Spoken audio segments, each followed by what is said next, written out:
Welcome to the Deep Dive. Today, we're looking at, well, a really significant historical event, the Crucifixion of Jesus. It's got so many layers of interpretation built up over time. Absolutely. Centuries worth. And we've got this fascinating analysis here. It's a paper by Louis de Caro Jr. called Check Your Crucifixion at the Door. Jesus was crucified by Israel's oligarchy.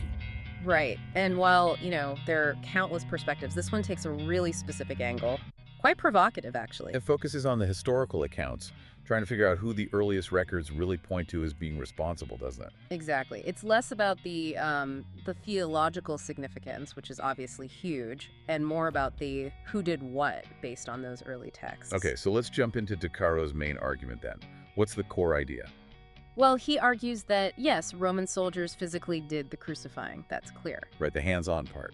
But the driving force, the planning, the manipulation behind it all, he lays that firmly at the feet of the Israelite religious establishment and the powerful figures in Jerusalem at the time. So not just a spontaneous thing, but a deliberate strategy involving betrayal and kind of political gamesmanship. Precisely. And central to his whole analysis is this idea he calls crucifixion. Crucifixion. Okay, what does he mean by that? It's not like a novel, right? No, not historical fiction in that sense. For de Caro, crucifixion refers to interpretations of the crucifixion that stray from what he sees as the core historical truth presented in the earliest sources. Okay. Interpretations that reflect later agendas or biases, maybe. That's exactly it. He argues they often tell us more about the time they were written than about the event itself. Interesting. So let's walk through some of these crucifixions he identifies. The first one is medieval Roman Catholic crucifixion. Yes. And the interpretation he's describing there is the one that became dominant in the Middle Ages, essentially blaming all Jewish people across all time for Jesus' death. Wow, that's a heavy charge. Extremely. He calls it an insidious crucifixion. His argument is that it was, kind of constructed to justify the terrible persecution of Jews during that period. It really highlights how history can be weaponized, doesn't it? It certainly does. Now, he does contrast this with Protestantism. Right. How does he see that changing things? Well, he points to the Reformation as a significant break from that collective blame. Protestantism, in his view, moved away from holding all Jews responsible, which he sees as a necessary correction. Okay, so shifting focus now.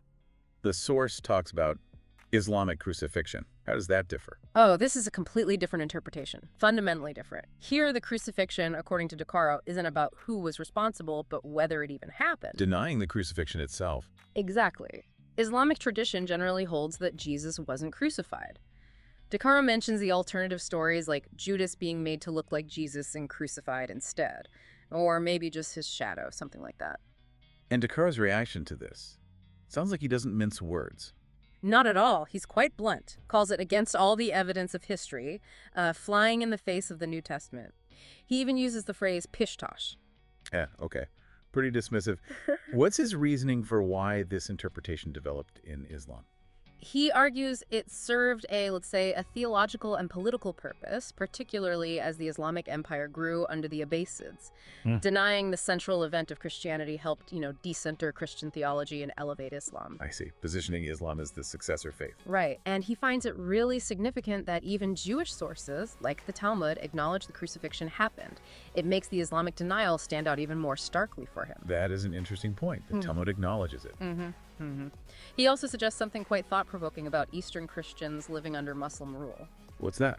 He posits that the kind of perceived absurdity of denying the crucifixion, something so central to their own faith, might have, ironically, made their suffering under that rule slightly more comprehensible within their worldview. It was such a foundational event for them. Huh.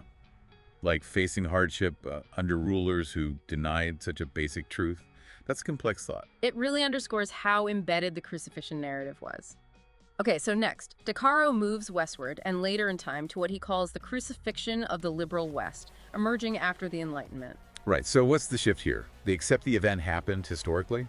Generally, yes. The shift, according to de Caro, is that while the historical event of the crucifixion might be accepted, the supernatural element, crucially, the resurrection, gets denied or rationalized away. This is driven by, Enlightenment skepticism towards miracles. Anti-supernatural bias, basically. That's how he frames it. And he sees a lot of modern Western liberal theology as continuing this trajectory, trying to sort of debunk or demythologize Scripture and replace it with various modern ideologies. But he makes exceptions, doesn't he? Yes, he's careful to point out that traditional Protestants, Eastern Orthodox Christians, or traditional Roman Catholics generally haven't followed that same path regarding the core tenets like the resurrection. Okay. Then he gets into something more recent. Postmodern crucifixion. Late 20th century onwards. How is this different again? Well, it often keeps the denial of the resurrection, like the liberal view. Okay. But it adds a strong emphasis that Jesus was crucified only by the Romans, and specifically because he was seen as a political threat, a revolutionary. So the focus shifts entirely to Roman responsibility, framing Jesus as a political figure. Exactly. And he mentions the Jesus Seminar, that group of scholars, who voted on the authenticity of Jesus's sayings as being key proponents of this view. And De Caro's critique. He sees this interpretation as influenced by a couple of things. One, a kind of accommodation towards modern Judaism, maybe downplaying the conflict with the temple leadership. And two, a generally postmodern approach, where meaning is sort of imposed onto the text, heavily influenced by late 20th century politics, like liberation theology. Interesting. So the context of the interpreter becomes paramount. Very much so. All And right. De Caro points out something striking here, a point where this postmodern view overlaps with the Islamic one he discussed earlier. Which is, Both tend to question the historical reliability of the Gospels. They might reach different conclusions, but there's a shared skepticism about the texts themselves as straightforward history. never thought of that connection. Okay, he also takes aim specifically at Reza Aslan's book, Zealot. What's the issue there, according to De Caro? He sees Aslan's argument, Jesus as primarily a political zealot crucified by Rome, as another crucifixion. De Caro is quite forceful in his criticism. Oh. He argues it violates the core tenets of both Christianity and Islam, actually. He thinks Aslan reads the texts very selectively, with a strong ideological lens, calling it a kind of pop version of those older revolutionary interpretations. Wasn't there a rather blunt phrase he used? Yes, he dismisses it pretty strongly, essentially calling it insubstantial BS with wings was the colorful term, I believe. He predicts it won't have lasting significance. Okay, direct.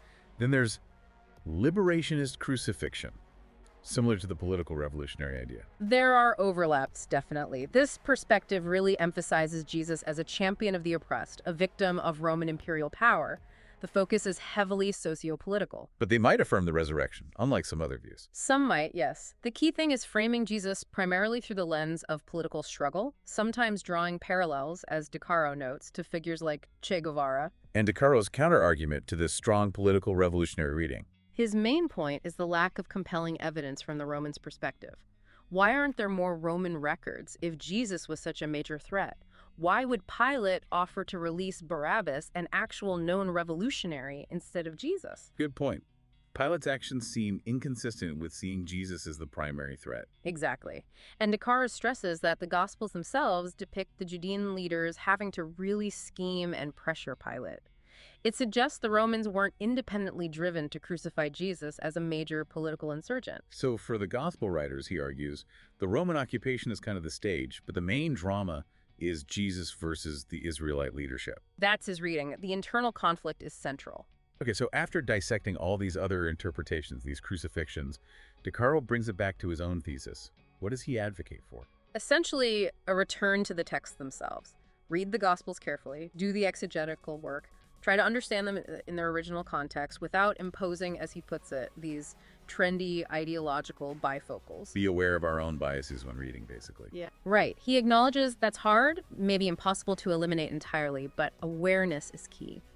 He also mentions being wary of what he calls accommodationism, trying too hard to make the gospel message fit comfortably with modern sensibilities, whether left or right. Okay.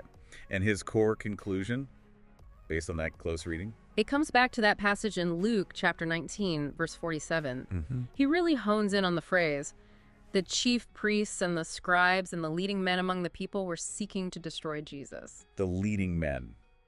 Who exactly does he mean by that? He emphasizes the Greek phrase prototoulo. He argues it's not just religious leaders, but describes a class, the wealthy, the powerful, the influential elite in Judean society, essentially an oligarchy.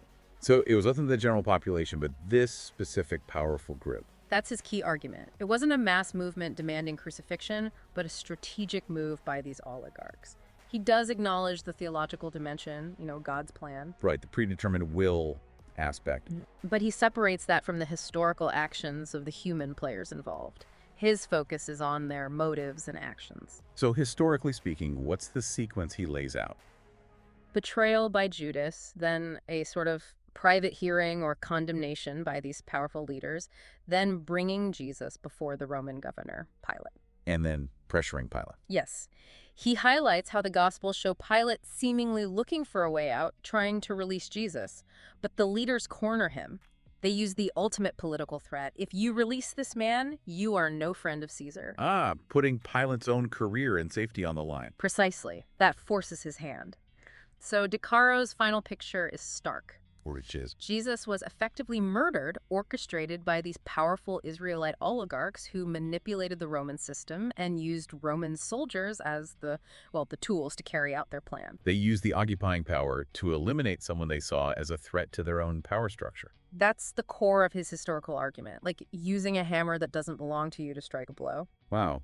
Okay, so summing up this deep dive into De Caro's work, his central claim is that while Rome did the deed, the real engineers of the crucifixion were the powerful elite within the Israelite establishment at the time. Exactly. And that view definitely pushes back against quite a few interpretations that have been common over the years. It certainly makes you reconsider the dynamics at play, how power, religion, and politics intersected in that moment. And how later interpretations might reflect completely different concerns than those of the original actors or writers. Yeah, it's a powerful reminder. Which leads to a final thought, perhaps. Given De Caro's emphasis on stripping away later ideological layers to get at the primary sources, what other major historical events might look different if we applied that same rigorous approach? That's a great question. What assumptions do we carry into our understanding of history without even realizing it? What narratives have we just accepted? Definitely something to chew on. Thanks for unpacking that complex analysis with us today. My pleasure. It's a fascinating, if challenging, perspective.